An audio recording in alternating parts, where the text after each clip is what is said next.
Fala, galerinha do 7º ano, tudo bom com vocês? Tudo tranquilo? Eu espero que sim, comigo vai tudo bem também. Como vocês muito bem sabem, eu sou o professor Leandro Rossini, professor de Ciências dos anos finais, e na nossa videoaula de hoje falaremos sobre o assunto mais importante desse ano de 2020, tá? O assunto sobre vacinas e saúde humana, lá do capítulo 8, Saúde, Tecnologia e Sociedade. Galera, para isso, então, eu preciso que vocês peguem o livro didático de vocês, peguem um caderno e um estojo para fazermos anotações sobre esse conteúdo muito importante para a nossa atual realidade, né, que vivemos uma pandemia do Covid-19, então vamos entender como é feito, como é desenvolvida essa vacina, como que ela age no nosso organismo, ok? E vamos juntos aprender mais um pouquinho. Começando, pessoal, pela história da vacina. Então, todos nós estamos esperando o desenvolvimento dessa vacina para o vírus do Covid-19, mas como que surgiu? Qual foi a primeira vacina desenvolvida? Bom, ela foi desenvolvida em 1796 pelo médico Edward Jenner, com a criação da primeira vacina contra a varíola. Então, nós podemos ver ele aqui, ó. E como que ele desenvolveu essa vacina? Bom, na época, né, então de 1796, nós tínhamos muitas pessoas que desenvolviam a varíola, certo? Essa doença viral. E nós tínhamos o caso da varíola bovina e da varíola humana, certo? Sendo que a varíola bovina, ela tinha sintomas mais leves do que a varíola humana. E o que Edward Jenner percebeu? Que a varíola, pessoal, as pessoas que entravam em contato, trabalhavam com o gado e entravam em contato com a varíola bovina, desenvolvia a doença, porém com sintomas mais leves e não desenvolvia a varíola humana. O que ele fez então? Ele retirou o pus de uma pessoa que estava doente com a varíola bovina, porque o pus, então a gente contém dentro desse pus, certo? Do ferimento, os micro-organismos da doença. E ele retirou esse pus de uma pessoa doente com a varíola bovina e aplicou num menino de 8 anos. O que aconteceu? Claro que esse menino desenvolveu a doença da varíola bovina, com sintomas mais leves, mas logo se curou. O que Edward Jenner fez depois, então? Retirou o pus de uma pessoa doente com a varíola humana, certo? E aplicou nesse menino que já havia desenvolvido a varíola bovina. Resultado, esse menino não desenvolveu a varíola humana, ou seja, ele estava imune à varíola humana, certo? Então, ele desenvolveu dessa forma a vacina, certo? Que nós já vamos ver o que ela contém, o objetivo da vacina, mas olha que interessante a história, até mesmo da palavra. Vacina, então, ela vem do latim, da palavra latim, vacinae, que significa vaca, visto que essa doença, a varíola, né, a primeira vacina desenvolvida foi contra a varíola, ela estava relacionada a esse animal. Olha que interessante, então, e que bacana, né? A relação que ele fez, ele conseguiu, então, desenvolver essa doença. Mas o que contém nessa vacina? A maioria das vacinas, então, contém um micro-organismo causador da doença, porém morto ou enfraquecido, certo? Então, isso é o conteúdo da vacina que é colocado dentro do nosso organismo. Qual o objetivo disso, gente? Preparar o corpo para combater a doença antes dela se instalar, certo? Então, olha essa imagem aqui. É muito importante a vacinação na erradicação de doenças que já mataram milhões de pessoas, como a varíola, certo? Como funciona? Um micro-organismo morto ou enfraquecido entra em nosso corpo que produz anticorpos, preparando-nos para eventuais contatos futuros. Então, a gente prepara o nosso organismo, a gente coloca esse micro-organismo dentro do organismo para ele identificar e desenvolver uma memória contra esse micro-organismo, protegendo de infecções, de contatos futuros, certo? Sendo a vacinação um importante fato para a saúde individual e coletiva, certo? Nós iremos trabalhar mais específico essa questão de como a vacina age no nosso organismo. Bom, ela é importante, então, gente, na dimensão da saúde individual e coletiva. Aqui nós podemos comparar essas duas imagens, o primeiro grupo chamado de grupo não vacinado e a imagem de baixo aqui, o segundo grupo, com o grupo vacinado. Nós temos uma legenda, olha aqui, ó, a pessoa infectada é em vermelho, a pessoa em laranja, a pessoa recuperada da doença ou que faleceu em virtude da enfermidade.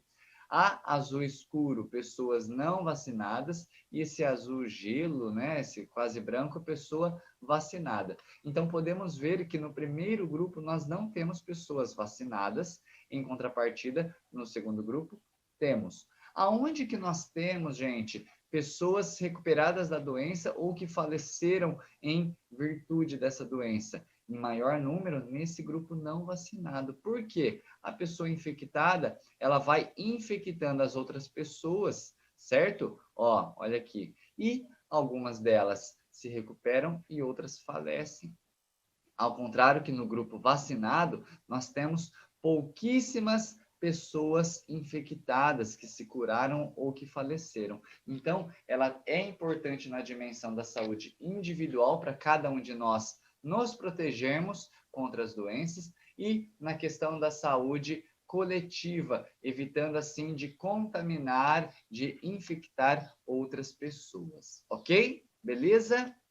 Gente, essas vacinas, elas podem ser administradas então em gotas, injeção ou aerosol, tá ok? E cada vacina específica para uma doença, ela tem uma época ideal para ser tomada. Ok? Aqui eu mostro dois exemplos de vacinas. A vacina da tríplice viral, que protege contra 3 doenças causadas por vírus, rubéola, cachumba e sarampo, e aplicada com 12 meses de idade e reforçada aos 4 anos.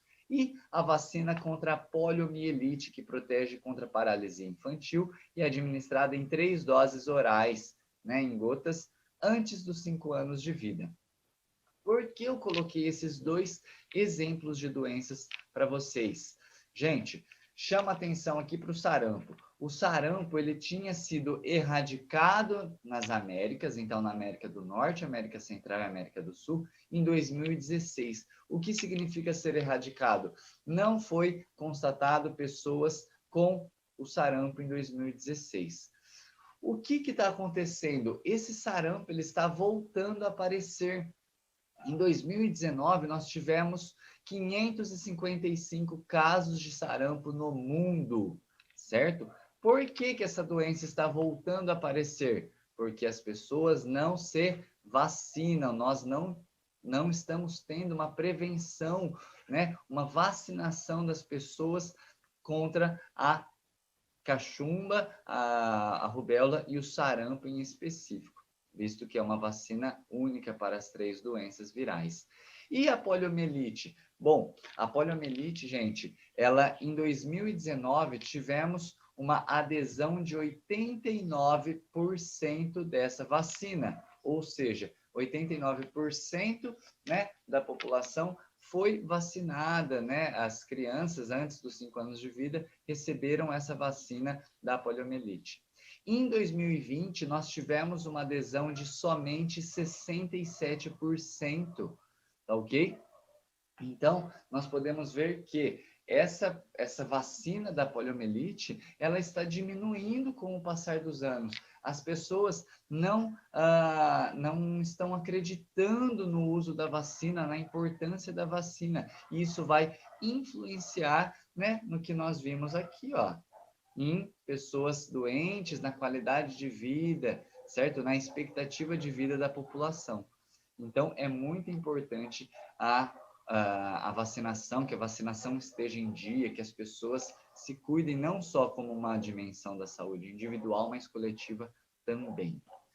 Bom, as campanhas de vacinação, elas são de extrema importância para a saúde individual e coletiva, como nós já dissemos, sendo que o objetivo das campanhas de vacinação e da vacinação em si é assegurar que as doenças estejam controladas ou mesmo erradicadas, que elas desapareçam da população. Bom, as vacinas, gente, elas são distribuídas gratuitamente para crianças, adolescentes, adultos ou idosos.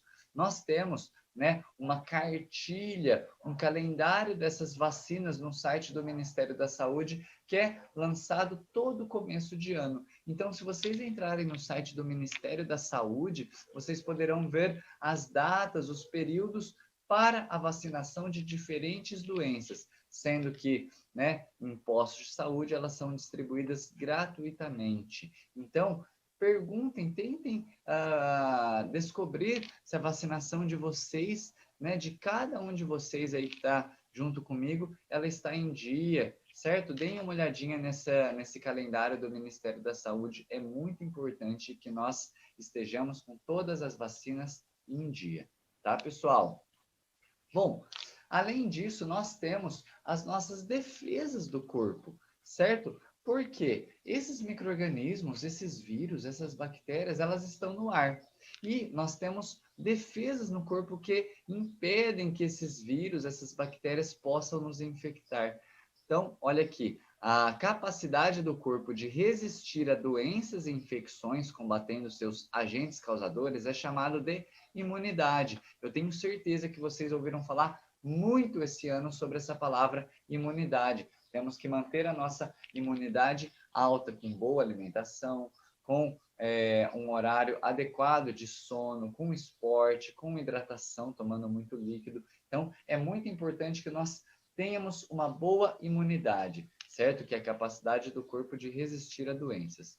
O nosso corpo, ela possui algumas defesas, né, contra esses agentes infecciosos. Olha que interessante aqui, ó. Lágrimas e saliva contém uma enzima que combate bactérias. Então, lá nas nossas lágrimas, visto que o nosso olho ele fica em contato, fica exposto ao ambiente, certo? Nós temos então a questão das lágrimas e da saliva, que contém essa enzima que combate bactérias. A nossa pele, que funciona como uma barreira física contra a entrada de invasores, certo?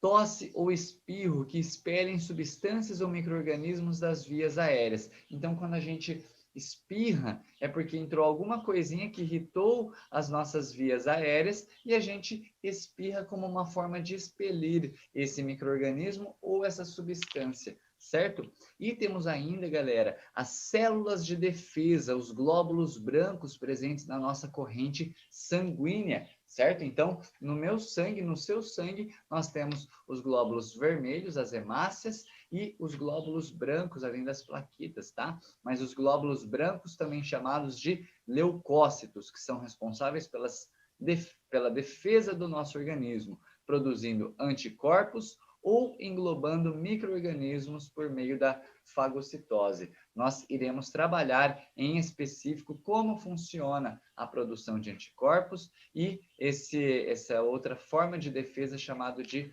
fagocitose. Galera, até aqui tranquilo? Estão conseguindo entender, relacionar? Então tá bom. Vamos lá. A defesa do nosso corpo na produção de anticorpos. Bom, anticorpos, gente, são moléculas específicas que atuam na defesa do organismo, certo?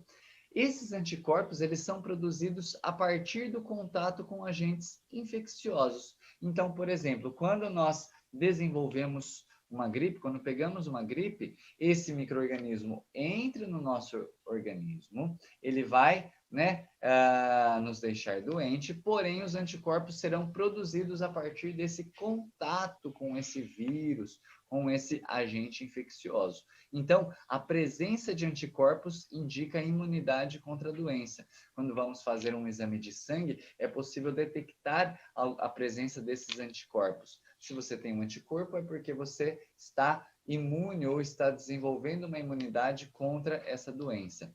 E é muito importante que vocês saibam que o nosso sistema imunológico, nosso sistema de defesa, ele possui uma memória imunológica. O que seria uma memória imunológica? É isso que está relacionado com a vacina. O nosso corpo ele desenvolve uma memória contra essas doenças em específico. Você pega uma vez essa doença e depois não pega mais.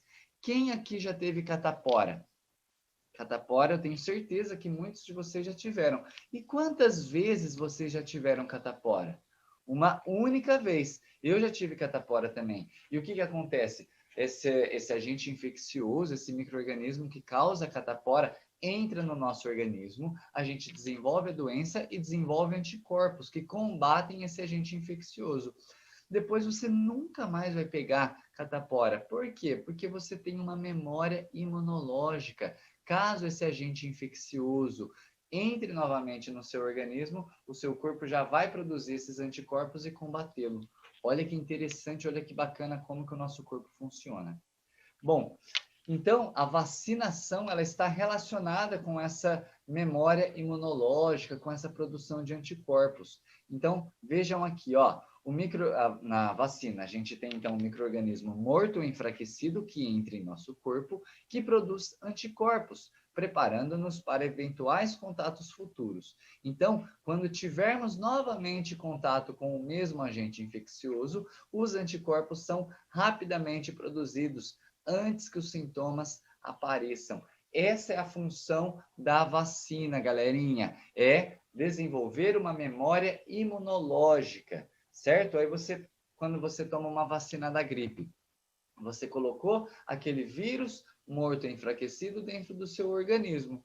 Você vai ficar doente? Vai ficar com alguns sintomas, sim, mas rapidamente o seu corpo vai produzir anticorpos, combater esses vírus mortos ou enfraquecidos e o seu sistema imunológico vai desenvolver uma memória imunológica.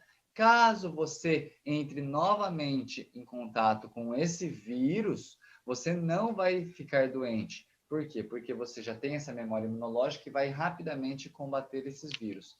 Aí vocês pensam assim, professor, mas eu já tomei a vacina da gripe e eu fiquei gripado. Por quê? O vírus da gripe ele é altamente mutacional, ele muda muito o seu formato, podemos pensar assim. Então, quando você desenvolve uma gripe, você não desenvolve a mesma gripe que você teve na vez passada. Toda gripe é causada por um vírus diferente, certo? Então, por isso que é importante tomarmos essa vacina da gripe, que desenvolve um sistema imune, né? Uma memória imunológica para aquele vírus. Os outros não. Mas você, ao se contaminar, você desenvolve essa memória imunológica e está protegido dessa doença. Professor, e de pegar a mesma doença outra vez? É porque esses vírus, essas bactérias, gente, elas sofrem mutação, certo? Então, às vezes o nosso corpo não consegue identificar que aquele vírus que entrou no seu corpo é o que entrou na vez passada. Por quê? Porque ele já sofreu uma mutação. Tá bom? Galera, é muito importante que vocês tenham a compreensão e entendam a diferença de soro para vacina. O soro, ele contém anticorpos prontos, ou seja, atuam mais rápido contra substâncias ou contra micro-organismos. Vocês já estiveram doente e foram no hospital tomar soro? Acho que alguns já. Quando você termina de tomar aquele soro na veia, você já não se sente muito melhor? Por quê? Porque o soro, galera, ele contém esses anticorpos, então a ação é muito mais rápida do que a vacina. Então, quer dizer que o soro é melhor que a vacina, professor? Não. Por que não? Porque o soro, ele não desenvolve uma memória imunológica. A vacina sim desenvolve essa memória imunológica. O soro, ele age mais rapidamente, mas depois você não desenvolve essa memória. Se você ficar doente novamente, você tem que ir lá e tomar soro novamente, certo? Então, a longo prazo, a vacina é melhor do que o soro. A gente costuma ouvir falar em soro com picadas de cobra, soro antiofídico, né? Porque quando esse veneno, essa substância entra no organismo da pessoa que foi picada por uma cobra, rapidamente ela tem que tomar o soro para já conter os anticorpos e ter uma ação mais rápida, ok? Tranquilo? Conseguiram entender a diferença de soro e vacina? Vacina é mais lento e dura muito mais tempo por conta da memória imunológica. O soro, ele é mais rápido por já conter anticorpos, porém, ele não desenvolve uma memória imunológica. É importante saber a diferença dessas duas formas aqui de defesa, tá bom? Gente, durante a gestação, a criança recebe de sua mãe anticorpos prontos. Olha que interessante, certo? Então, através da placenta, a mãe compartilha anticorpos com o bebê. Após o nascimento, o bebê continua recebendo essas substâncias de defesa por meio do leite materno, ok? Então, isso está intimamente relacionado com a importância do incentivo ao aleitamento materno. Lembra que nós falamos isso algumas semanas atrás sobre aumento da expectativa de vida por conta do incentivo ao aleitamento materno? Então, as mulheres, as mães, ao ganharem neném, têm uma licença maternidade de 6 meses, que é para quê? Para poder amamentar esse bebê e, consequentemente, ajudá-lo, né, na questão do seu sistema de defesa, visto que esses anticorpos são passados também pelo leite. E aqui vocês podem ver uma imagem dos anticorpos, olha eles aqui, atacando uma bactéria. Então, ele ataca a bactéria, ele lembra, é como se ele lembrasse desse formato da bactéria, lembrasse tendo uma memória imunológica, e a próxima vez que essa bactéria entrar no organismo, o que vai acontecer? Rapidamente já é produzido anticorpo, certo? Então, a pessoa não desenvolve os sintomas, a doença novamente. Ok? Tá tranquilo, galerinha? E a fagocitose? O que seria a fagocitose, que também está relacionado com as células de defesa do corpo? Bom, a fagocitose ela está relacionada com células específicas chamadas de fagócitos, que atuam englobando e destruindo partículas no corpo. O processo chamado de fagocitose. Fago, gente, envolve alimento. Cito envolve célula, então a célula que se alimenta. Olha aqui que interessante essa imagem. Nós temos então aqui, ó, a pele de uma pessoa e o capilar sanguíneo, a corrente sanguínea. Então, contendo glóbulos vermelhos, as hemácias, os glóbulos brancos, as células de defesa, os leucócitos e as plaquetas. Entrou a farpa na pele de uma pessoa. Essa farpa, ela contém bactérias presentes que entraram no organismo da pessoa. O que acontece? Rapidamente é produzido, então, esses fagócitos, essas células de defesa, que vêm e acabam englobando e destruindo essas partículas, essas bactérias, num processo chamado de fagocitose, certo? Então, nós temos como os leucócitos responsáveis pela produção de anticorpos e pelo processo de fagocitose, tá ok? Que é o fato de englobar e destruir partículas, bactérias que entram em nosso organismo.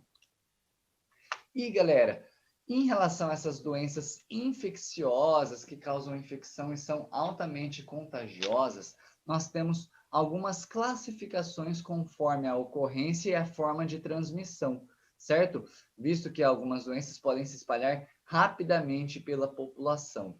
A classificação dessas doenças infecciosas, elas são chamadas de pandemia, epidemia e endemia. Estamos vivendo uma pandemia, não é mesmo? Por que nós chamamos a questão da doença do Covid-19 de pandemia? Porque ela é uma doença que se espalha rapidamente por todo o mundo, resultando em um grande número de pessoas infectadas.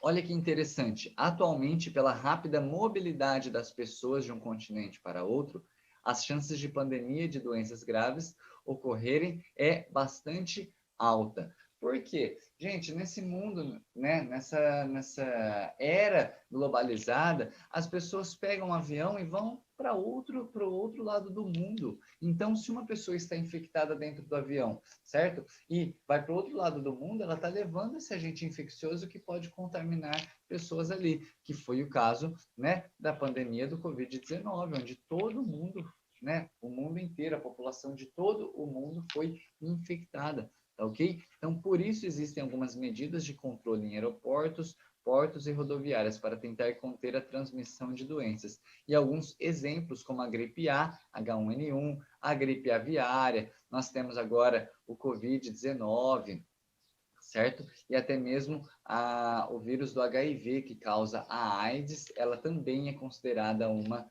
pandemia. Então, a pandemia é quando ela se espalha rapidamente pelo mundo todo, ok?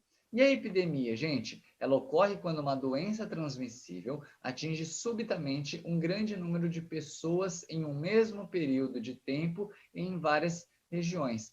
Por exemplo, se uma doença ocorre em vários bairros de uma cidade, temos uma epidemia municipal. Se ocorre em várias regiões do país, temos uma epidemia nacional. Então, a epidemia, ela é um pouco mais leve, ela atinge menos pessoas do que uma pandemia. A epidemia, então, ela fica restrita num município, num estado ou num país, tá ok? Como nós vimos aqui a questão da epidemia nacional. Se essa doença transmissível começa a se espalhar para outros países, aí sim ela se torna uma pandemia. Exemplos de epidemias são a dengue, o zika vírus, a chikungunya e algumas outras que ficam restritas, então, né, em algumas regiões de município, estado ou país. Tudo bem?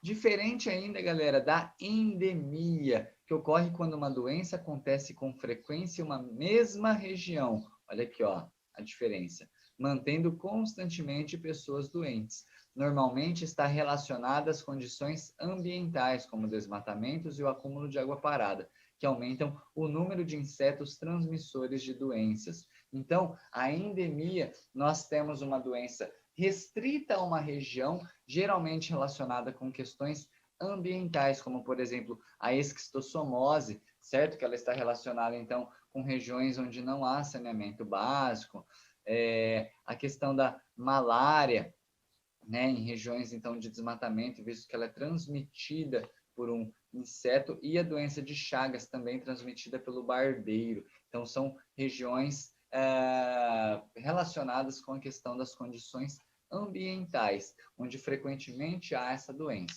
Entenderam? Então, pandemia, nível mundial. Epidemia, então, quando várias pessoas ficam contaminadas, desenvolvem essa doença em várias regiões, porém dentro de um município, de um estado ou de um país, certo? Ela atinge menos pessoas do que a pandemia. E a endemia, que ocorre em regiões específicas por conta das condições ambientais. Tranquilo? Importante que saibamos a diferença dessas três formas de infecção, de transmissão das doenças. E galera, quais são as principais formas de contaminação? Bom, nós temos aqui o fato de beber água contaminada, certo? Consumir alimentos mal lavados ou mal cozidos contaminados, a transmissão por insetos, no caso das endemias que nós vimos, ou a transmissão direta de uma pessoa para outra por meio de secreções como partículas de saliva. É o caso, então, né, do nosso Covid-19 e a importância do álcool em gel, da máscara, de evitar aglomerações. Gente, são algumas formas de contaminação, porém temos outras, tá ok? Mas essas são as principais formas de contaminação de doenças.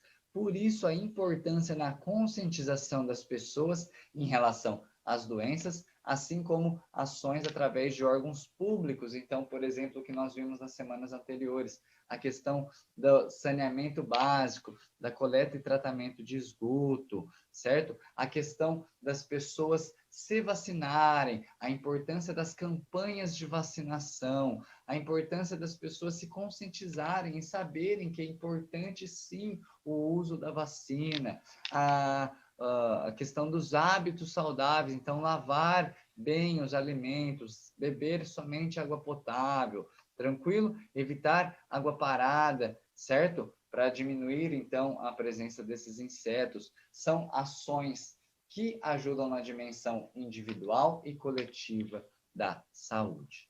Galera, beleza?